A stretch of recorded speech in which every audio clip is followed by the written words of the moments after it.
introduced something called the Safeguarding Benefits for Americans Act, which prevents non-citizens from receiving what we'll normally refer to as welfare benefits.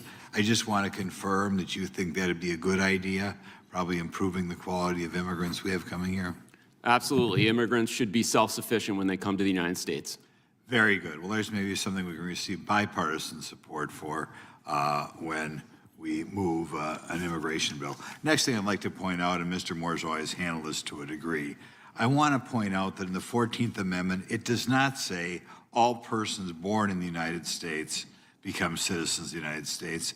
It's all persons born or naturalized in the United States and subject to the jurisdiction thereof. That amendment was passed coming out of the Civil War. There's a reason it was passed coming out of the Civil War.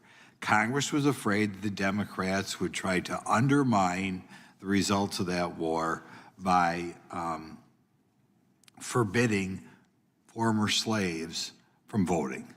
And clearly that's what the amendment was supposed to deal with.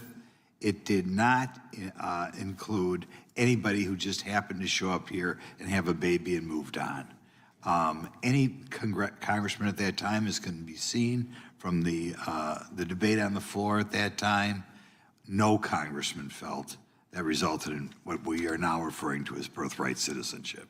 It was supposed to be limited to slaves. You did not have, you were not subject to the jurisdiction, or you were only subject to the jurisdiction thereof if you were a former slave. A person who came here from France and was just passing through, their child would not become a citizen. That should be obvious.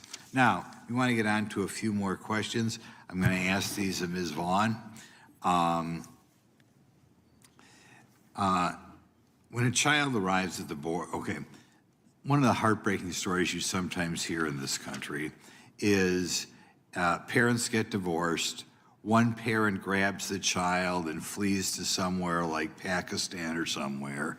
The other parent is here in the United States and they can't get that child back. In other words, it results in a broken family, which is just horrible. And I do think we have to do all we can to keep families together.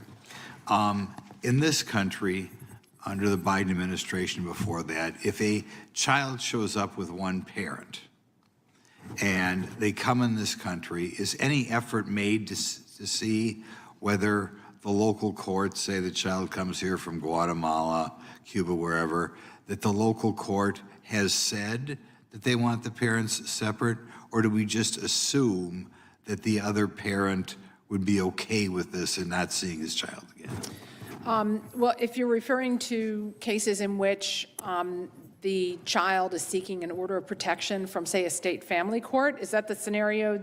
Well, let's say there's a divorce. Or at the border itself? At the border, there, families who arrive, or an adult who arrives with a child is not detained. Right.